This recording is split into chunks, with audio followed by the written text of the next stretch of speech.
We are less than an hour away from 49er football. Keep it locked here. We are going to preview the game, who's in, who's out, and more. Stay tuned.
What is up, fam? Thank you so much for tuning in to So Real Sports Talk TV. And guess what, guys?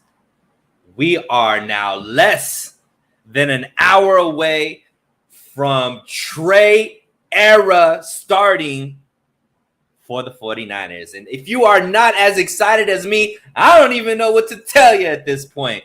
So the game, week 1, opens up in Chicago in a little over 45 minutes.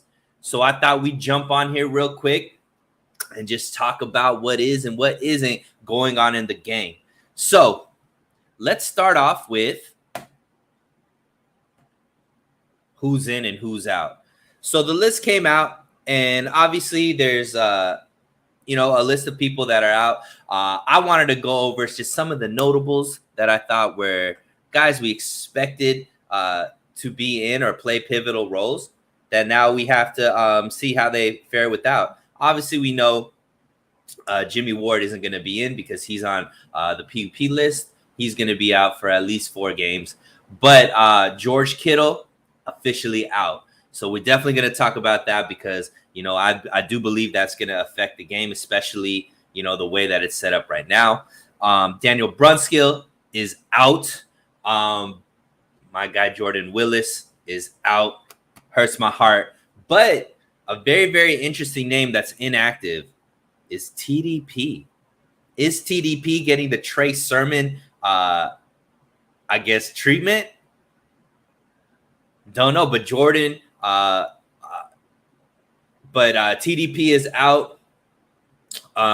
Jordan Mason is in. So that's going to be interesting. The running backs that are listed as active, obviously Elijah Mitchell, Jeff Wilson Jr., Jordan Mason, and our guy Kyle Juszczyk. So that's going to be interesting, especially because the weather in Chicago right now, if you haven't seen some of the pictures that our guys like Jack Hammer are posting up from the stadium, it is extremely rainy. They are trying to push the water off of the field, which isn't a good sign if you're talking about, wanting to throw the ball a lot, so on and so forth. So we all know that this is going to be a pretty run-heavy offense for the 49ers. So the fact that TDP isn't in, kind of interesting. But let's talk about that weather, right? So it is rainy. We expected this. Obviously, with the rain, it tends to slow down the air attack.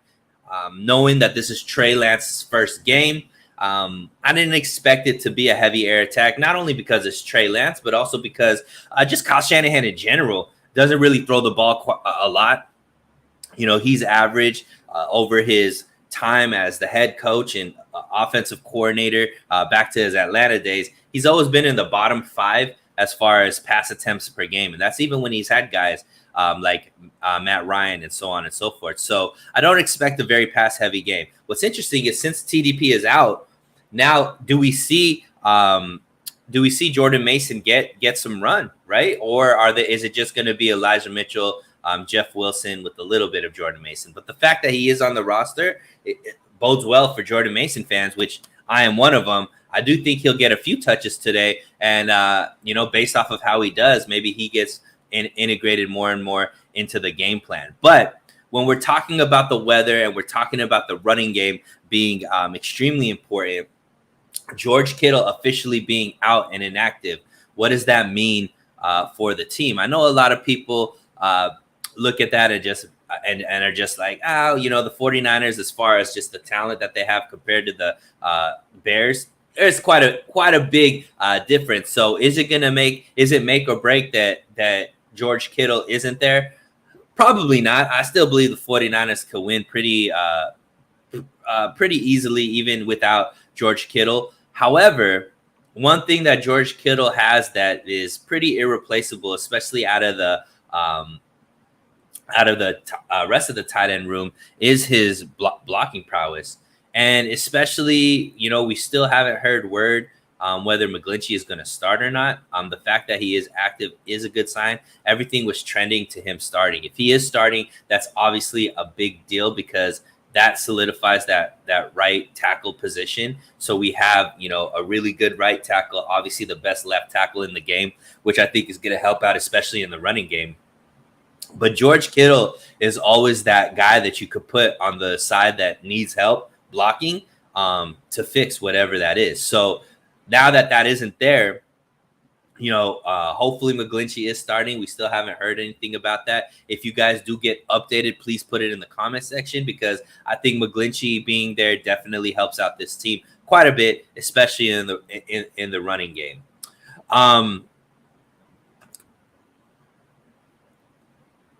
So for me, really, this week isn't something that I'm scared about. I mean, we always know week ones, you never know what's going to happen.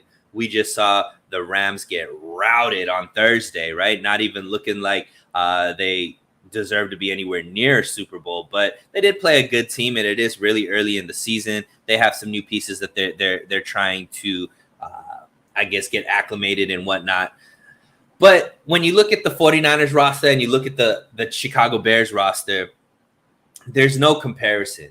The amount of talent that is up and down the 49ers roster is so much better than Chicago. So just based off of that, you would expect the 49ers to be able to win pretty handedly against the Chicago Bears. However, I do think that there's some key things that we need to see to be able to show a path to where the 49ers are consistently getting better or can continue to compete. Because as a roster, you look at them and you compare them to all the other rosters in the NFL. 49ers are, I would find it tough to find a better roster than the 49ers. They are up there as far as, the top 5 rosters, and probably closer to 1 than they are to 5. However, on paper, Super Bowls aren't won, right? Super Bowls are won through execution and being able to show what you can actually do on the field. So what are some of the things we need to see from the 49ers? Obviously, the main thing is we're finally seeing Trey Lance as a full-time starter.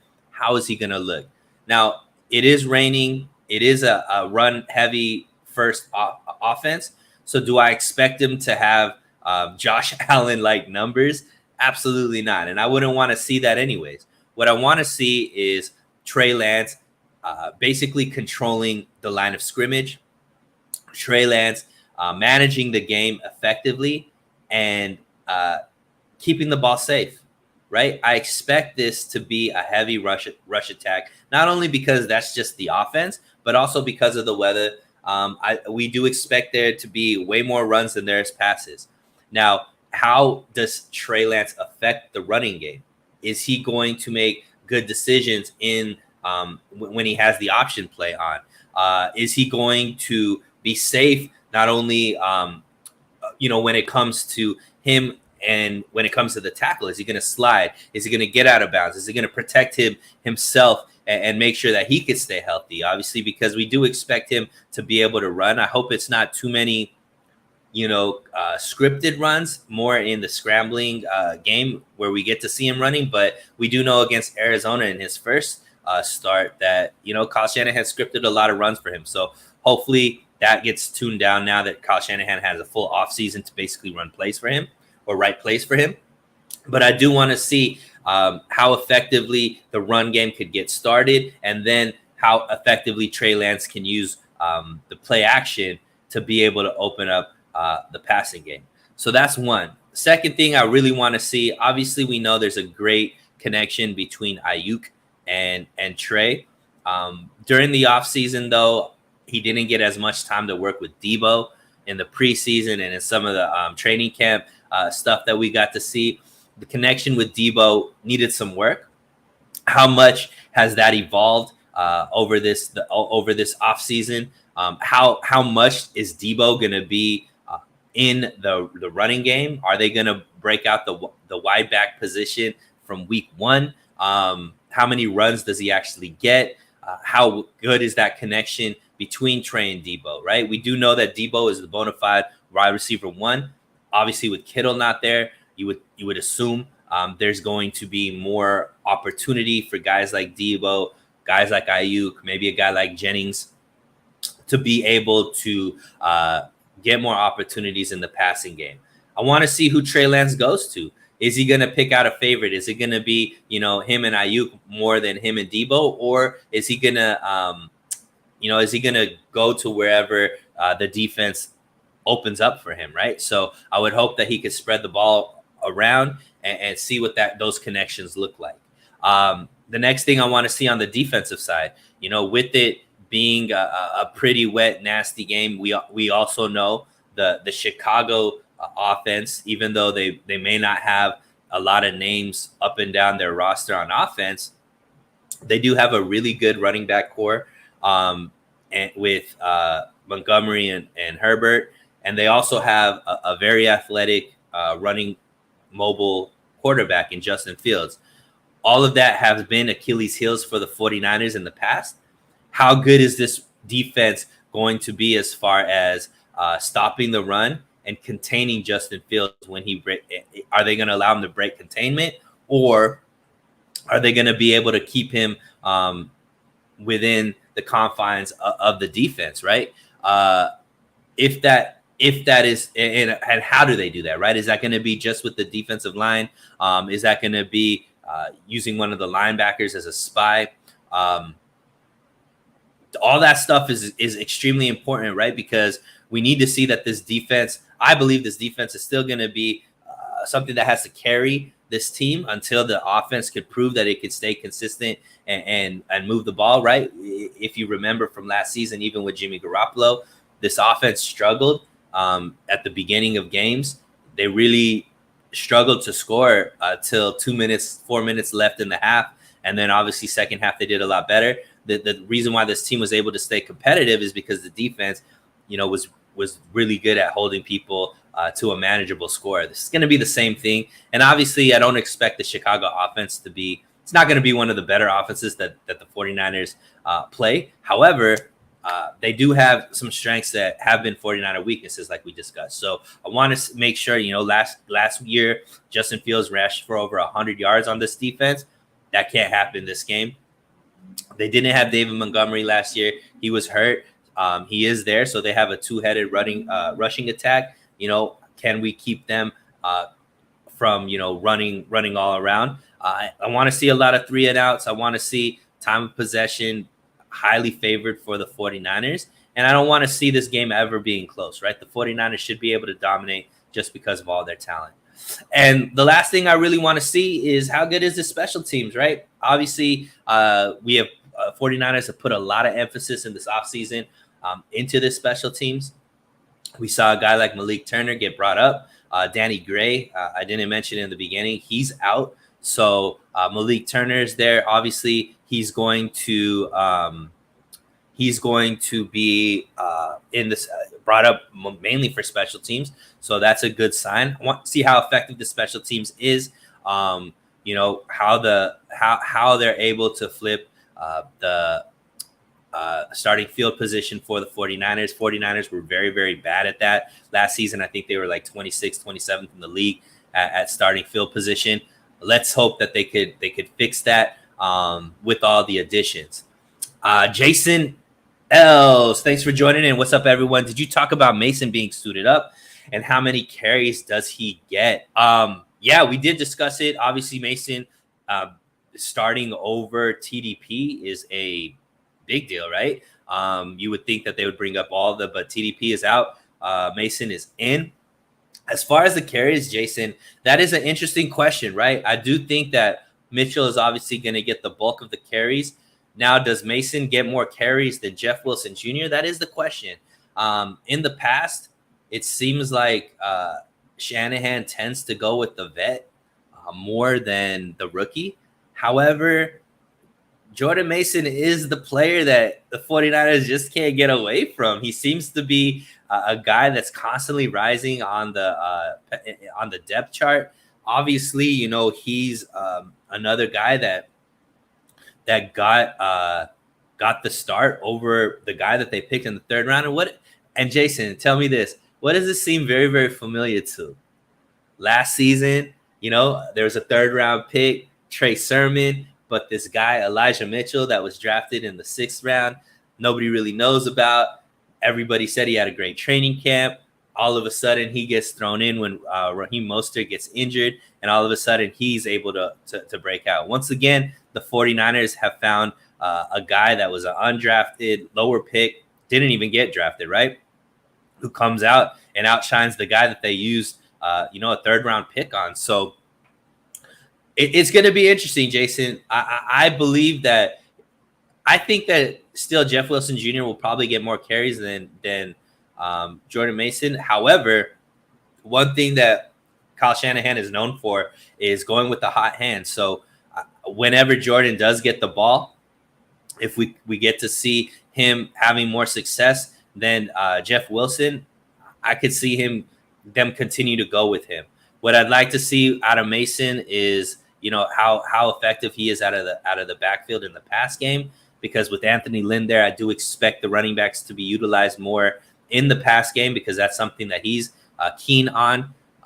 But I do think this is a great sign for Jordan Mason fans. I am a Jordan Mason fan. I want him to do big things. I think, as the season goes on more and more, you are going to see him in the game more and more. And, probably very soon become the bona fide number 2 option behind Elijah Mitchell. Another thing to pay attention to: Elijah Mitchell's been injured this whole preseason and offseason. So how much do they actually utilize him? So there is opportunity, I think, for all 3 of the backs, including Juszczyk as a 4th option. Debo's there. They could utilize him in the backfield. Ray McCloud's there. They could utilize him as wide back too. So I do think that everybody's going to get the ball in the backfield just because of the weather and because obviously the rushing game is the most important to the 49ers. But yeah, Jordan Mason is one of the players that I'm very, very interested in seeing how well he actually does. Overall, guys, I do think that this is a dub for the 49ers. Obviously, you don't want to get overconfident and overcomplicate things, but just the talent from this roster is so much better than what Chicago has. The rain is something to pay attention to. Clearly, that is going to affect the game plan. However, I think these guys have been ready and chomping at the bit to be able to prove what they're capable of. I think that this game, although I don't expect it to be a high-scoring game, I still think that the 49ers can put up points just because they can control the game with the rushing attack. So I expect Elijah Mitchell to go off. I expect this offensive line to hold up because it is going to be mainly running. And I expect Trey Lance to have a solid game. I don't expect him to throw for, 250, 300 yards, but I do expect him, somewhere around, 23 to 25 pass attempts, maybe less than that. Hopefully completion percentage is somewhere in the 60% range. Maybe a touchdown, maybe a rushing touchdown somewhere here or there. But overall, expect this to be a run-heavy attack. Expect the defense to really eat, the defensive line to really eat. And a big dub for the 49ers starting out. Guys, that's it. I just wanted to do a quick little preview. Appreciate all of you guys for jumping on. 49ers and Rockets, Ryder. Let's go, San Francisco. Absolutely. It's game day. Definitely excited about that. We finally get to play. We finally get to watch the team play. Finally get to see what these guys are going to be. It's a good matchup, right? A team that has some things that could test the 49ers like we talked about in the rushing attack and the mobile quarterback. But definitely a team that we should beat very handedly. Got some guys jumping in. Celts Chronicles, thank you for jumping in. I think Kyle found his Terrell Davis and Jordan Mason. The Shanahans aren't new believers to the 6th rounders and later. You're right, Celts. We just talked about that before you jumped in. This reminds you a lot of what happened last season with Elijah Mitchell and Trey Sermon, right? Trey Sermon was the big name drafted. They went up and drafted him in the 3rd round. And he was inactive week 1, right? And Elijah Mitchell was there. And Elijah Mitchell got his opportunity due to an injury to Raheem Mostert. And the rest is his story, right? Breaking all kinds of rookie records for the 49ers. Very similar type thing, right? TDP was the 3rd round draft pick. He's inactive for week 1. Jordan Mason comes in as an undrafted free agent. Somebody that people thought, hey, is he even going to make the roster? Not only did he make the roster, he is the rookie that is actually on the active roster week 1. So very, very similar to what we saw last year. Hopefully same results as far as the effectiveness of Jordan Mason. Knock on wood, we don't want to see it because Elijah Mitchell goes down. But I would like to see Elijah Mitchell balanced out a little bit more, right? We don't want him to be the workhorse that he was last year, so he can be healthy throughout the whole season. So give the ball to a guy like Jordan Mason, give the ball to a guy like Jeff Wilson Jr. To keep these bodies fresh. But yeah, great insight there. I think it's going to be a very effective game for the 49ers. The national media has put these guys under the microscope for the whole off season, right? There's been a lot of negativity towards Trey Lance. Obviously bringing Jimmy back has led to a lot of narratives. I think that this team is focused and ready to, talk about just how good this team is, right? So this should be a great opportunity for the 49ers to get sole position of the NFC West. Obviously, it's one game in, but all the other teams in the NFC West, we've already seen the Rams lose. The Seahawks have a tough game against Denver, and Arizona is also with a tough game. So those guys are all expected to lose. So the 49ers win this game. They are number 1 in the NFC West, and hopefully they keep that, right? So enjoy the game, guys. I just wanted to come here real quick and give you my 2 cents on what the game is like. Thank you so much for tuning in. Like I always say, stay safe, stay hydrated, and enjoy 49er football, baby. Keep it locked in on this channel. If you haven't subscribed, haven't liked the video, please do so. We will continue to be talking about the game, maybe even jump on after the game to get some thoughts out there. But definitely throughout the week, expect some good content. Celts Chronicle. Sunil, do you have a good hype song before games? That is a great question, Celts. I'm a go-to Meek Mill, I'm a Boss, or DMX, Where the Hood At. But it is going to be interesting to see what the 49ers walk out to, what Debo and Trent walk out to see what the 49ers theme song is going to be this year. But thanks for that, Dope Hoodie. Celts, appreciate you joining in. Guys, thank you so much. Let's go. Big dub for the 49ers. Faithful to the Bay all day, every day. Enjoy the game. Subscribe to the channel. Keep it locked here. We'll talk again very, very soon.